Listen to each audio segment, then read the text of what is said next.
Bayou Time Sports is brought to you by Terrible General Health System's Community Sports Institute in conjunction with Barker Honda. Hey everybody, welcome back into Bayou Time Sports. I'm Harry McCullough. We're joined for the next couple of segments by the head coach of the Nicholls State Colonels, getting ready for our football season. Actually, his 8th football season as the head coach of the Nicholls Colonels, Tim Rebowe. Hey, the most prolific coach in NSU history by all means, of course, 44-35 record. 37-22 in the Southland Conference. So, Coach, we were talking, and it seems like every guest, it's like deja vu. It's like, hey, you had 2 COVID years, and then we come out of COVID and we hit a big hurricane here. And in the middle of all of this, you guys have been trying to put together football seasons. How's it feeling getting ready for a football season where it's on a kind of normal season, off season? Well, first of all, I appreciate you having me. And when you talk about the 8th season already, that's really hard to believe. I mean, we always joke and it seemed like we just got here, in 2015 was just right around the corner. And unfortunately, we're in August 1st. We were talking about this yesterday. Man, the season's next thing you know, you're going to look up, it's going to be December. Right. So it's crazy how time flies, but it's been a fantastic run. It's been fun. And we want to keep this going. And I was listening the other day, Chris Dugas from Thibodeau High, he was talking about his players. And I thought he really said it well when he said he wants, this senior class to have a normal. Guys were talking about the new normal. There is no new normal. Guys know about, right. They want to have their senior year. They want to have the jamboree, scrimmages, and just have something regular. And think about, look, not just in football. A lot of people have been through a lot of things, but guys go through a high school career. They haven't had a normal season yet with COVID and the hurricane, and it's really unfortunate. So I know we're all looking forward to that. Yeah, knock on wood. So we don't want anything going on like that. We were talking this off season though. So the year before you had COVID, you didn't play in the fall, pushed it back to the spring. So you played 2020 in the spring of 21. Then you played a regular 2021. So you played all of those games within, a couple of months, really. How'd your players react from that? And are they getting their legs back? And as you say, maybe going to have one normal season here, hopefully in 2022. The thing we thought that we had to be careful, and nobody knew what the longer term effects were going to be. Where we played that 7 game season, and then you had to have your summer workouts. You had to go through the off-season program. We tried to scale back a little bit, but then you go into fall camp and you play another 11 games. So I think our guys handled that portion well. Got back in spring and went through 14 practices. And then this summer has been really, really well for us. We had a lot of instruction, besides the conditioning and the weightlifting and get yourself in shape. The NCAA allows you some meeting time and some walkthrough time on the field. And this year you can actually put a football out there with you. So that was invaluable to the 30 plus newcomers we had on campus this summer. So I thought that's been a tremendous benefit. I know it is for a lot of teams, but for us, when we have some new guys that's going to have to step up and play, and you can accelerate now a little bit when you get into your fall camp, because these guys have been through some of the installations that we've already had. And, to top that off, along with the newcomers, we had over 90 players here on a regular basis, 4 days a week. That's unheard of since we've been here. And, go back, Harry, when we talked about 2015 and 2016, I remember when we first got here, it was like 30 and 35 players coming in the summer. And always when you can get your guys here, the better teams at the FCS level, the ones that were having all their players here in the summer. And our administration and our athletic director very well, Jonathan Terrell, did a great job of helping us get our student athletes here so we can have that participation. Yeah, and like I say, you go through a hurricane, all the process, and I guess you guys kept rolling, and the physical plant, it looks as good as it ever has, and all the office buildings and all that stuff. So that's got to have a good feeling moving into this year as well. Yeah, we had just moved into our new book vault athletic complex that's at the end of the end zone. And, we were here for a couple of weeks and had to get out because of the storm and had a little bit of damage. The campus took a little bit of a hit in the stadium, and, it affected tailgating and all kind of things. And now it's as beautiful as ever. The stadium is being reconditioned and repainted. A lot of new stuff going on around the area. So we're excited about it. And I get that question all the time. Hey, is tailgating going to be back to normal? Those guys are ready for that just as much as they are football. No, without a doubt, man. Because you really had it rolling there with all the fans and everybody, and then kind of COVID kind of put a tamper on that. So I know everybody's ready to get out and do that. We got about a minute left, and so we got some other segments we'll talk about offense and defense. But let's talk about this offseason for college football. Obviously, the transfer portal's been around for a little while. NIL is now one of those things. What is like coaching in college football like now? Has that changed at all with those two things? Yeah, it really has changed the whole landscape. And I don't know, you got to embrace it because it's here to stay. And it's still changing every day.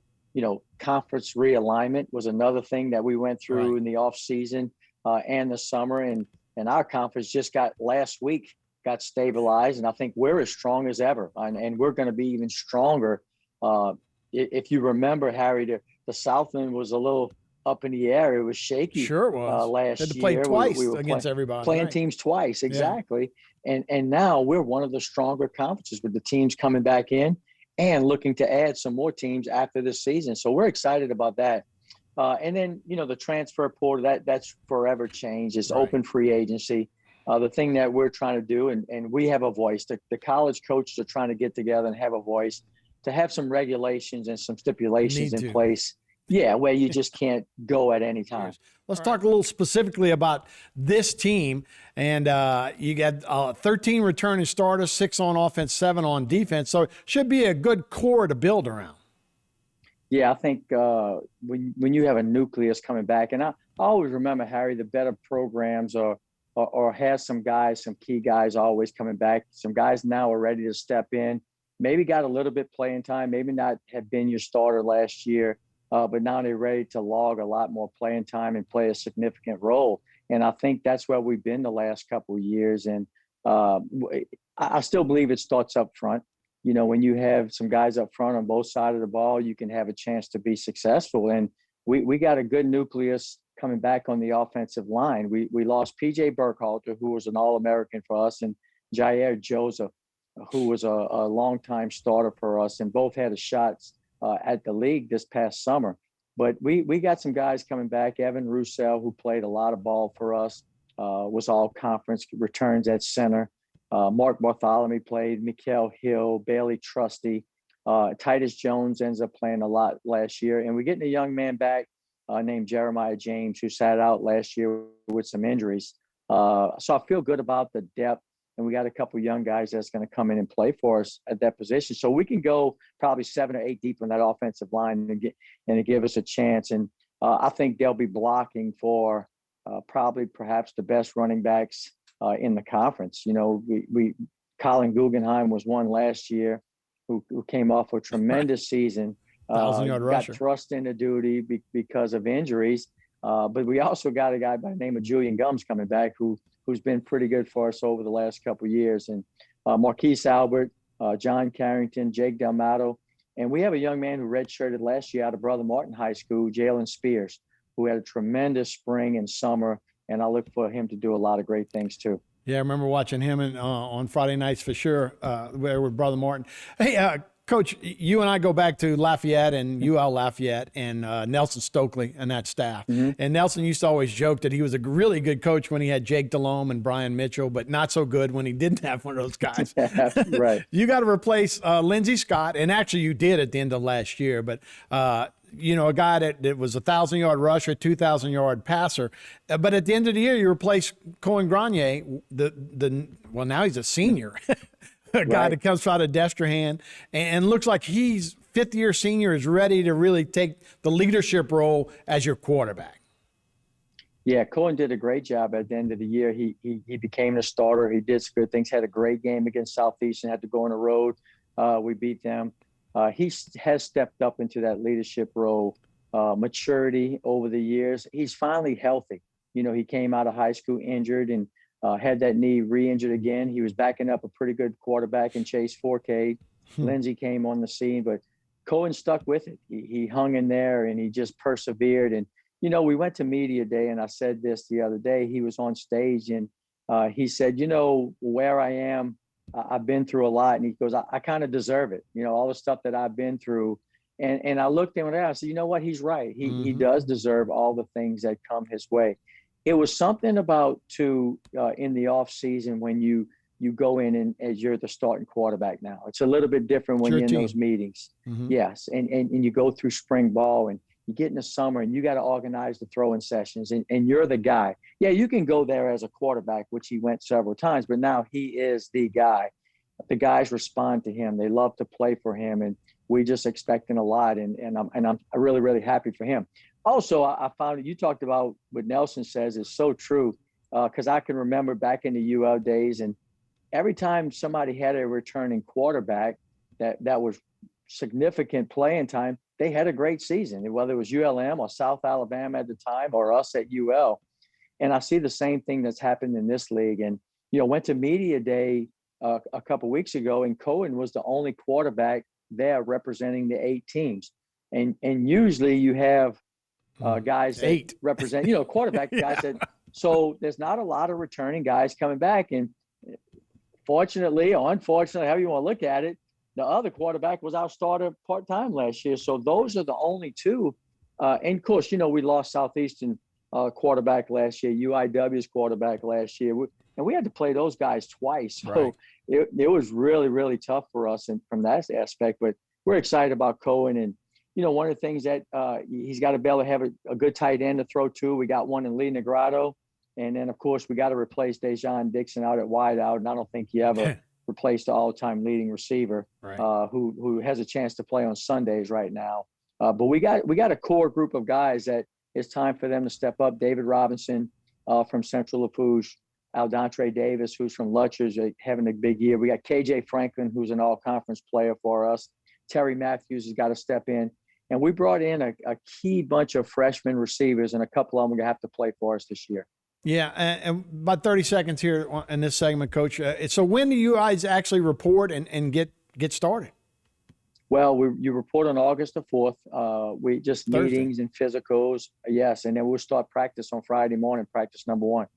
Wow. So it's here. That was the first question before we started. I said, hey, how was your offseason? It's like, it's over. So all that time spending ready to go now. Huh? Oh, yeah. We have the PFC camp, which was here last week, which we had over 400 right. Athletes here on our campus. And once we get to that point, we know the season is right around the corner. The guys are ready to go. Yeah, no doubt. Guggenheim and Gum. What do you get? That's going to be like, Sundance Kids and all that kind of stuff. Y'all got a nickname for those guys? G Unit or something? No, I never thought about that. We may have to come GU. Both got GU to G Unit. I like that. G Unit. You want to trademark that? I'll give you credit for it. I think there's a rapper up in New York that probably has G Unit. but yeah, so let's talk a little bit about your defensive side of the ball. And look, because I think you're already kind of saying it. You're going to run the ball and you're going to play defense. So you got 7 returning starters on that side of the ball. How you feeling defensively? Yeah, I still think, when we talk a lot about how the game has changed with the NILs and the transfer, the game is really simple too. It hadn't changed on the field. It feel like you want to be able to run the football and control that clock, and we got to be able to stop the run. It sounds crazy. I know the way people are throwing the ball all over the place, but you still got to be able to stop the run. And we'll do that. We got some good guys returning up front. We got a couple all-conference players and some all-conference nominations. Perry Gansey, Glenn Thurman, Elinus Noel played as a freshman last year. Elijah Reams. We got some good, solid guys up front, Jamar and James. And I think we can go deep up front. A little bit different on the defensive side of the ball, too, on the defensive lines is you swap guys out. Them offensive line, those 5 guys will stay. Right. But Harry, on defense, you got to chase. Those guys yeah. And so sometimes it's not, you have 3 plays and you're bringing in all new front guys. You got to be able to keep up with the game.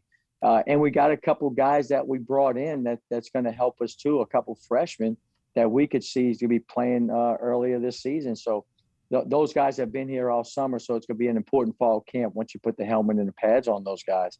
But I feel good about us up front. Okay, and then your back half, linebackers and safeties and DBs?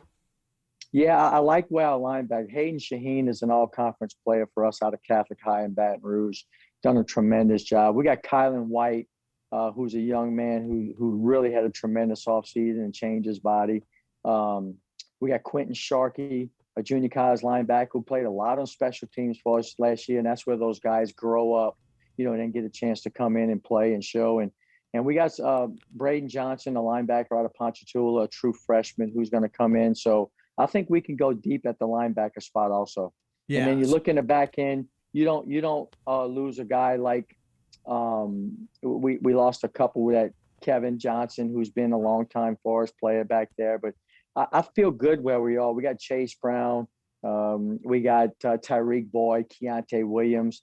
We got James Tobin at the cornerback slot. So I think we got some guys we can mix in. A local product. We expecting Marquell Price to have a big year for us right here out of Thibodeau High, who kind of redshirted last year. So we got some guys that can step in and play for us on that back end. Yeah, and a lot of times you got to have talent, but you got to develop that talent too. So you got to give those guys a chance to develop and to get in there and play a little bit. I guess we wouldn't be hitting the cliches if we didn't remember the third part of football, and that's special teams. So how's your kicking and punting and field position and that kind of stuff? How's that? Yeah, Gavin Lasang is coming off a kid out of Central Lafourche who had a good year last year. He's going to handle the kicking duties. We got a young man out of Catholic, a freshman, Kylan Dupree, is going to step in, see if he can handle the punting.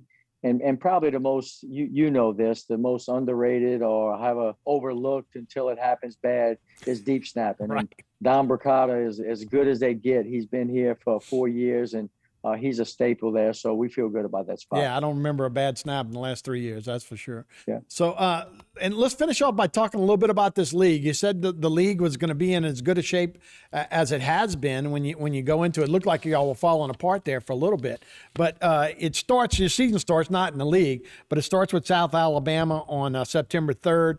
UL Monroe, Southeast Missouri, Jacksonville State, and then you get into the league. So talk to me a little bit about your league, and it should be, like I say, you get that big quarterback out of Hammond, and maybe the rest of y'all will have a better chance this year. Huh?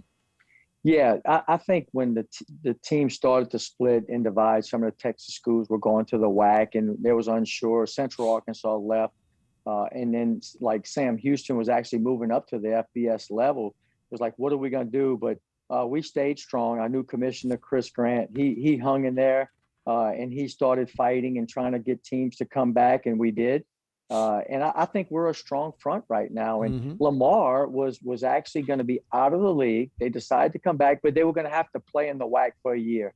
And right at the last minute, they changed mind and changed course. I think they had to pay a fine or something. They decided to get back, so we had to redo the schedule. And then UIW at the last minute decided to stay in. So we really feel good about where we are. And we picked up Texas A&M Commerce, who's moving up from D2, who's been a really steady, solid program. So when you look at that, 8 teams in the league, round robin, you're going to have to not play one of the teams this year. Right. Just so happened, we had UIW on our schedule as a non-conference opponent.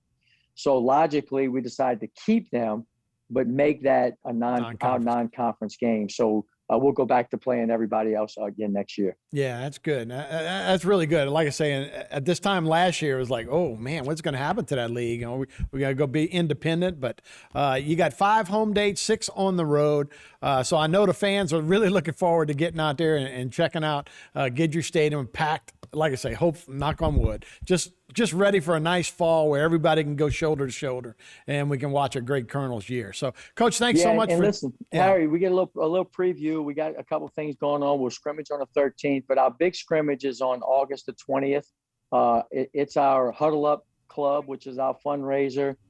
We have a cook-off and we have a race that goes along with a scrimmage. So if you look into 4 o'clock, 5 o'clock on the 20th on that Saturday, and we'll scrimmage about 6:30, and you can come see the 22 version of the Colonels. Great, Coach. Thanks for joining us, man. We appreciate it.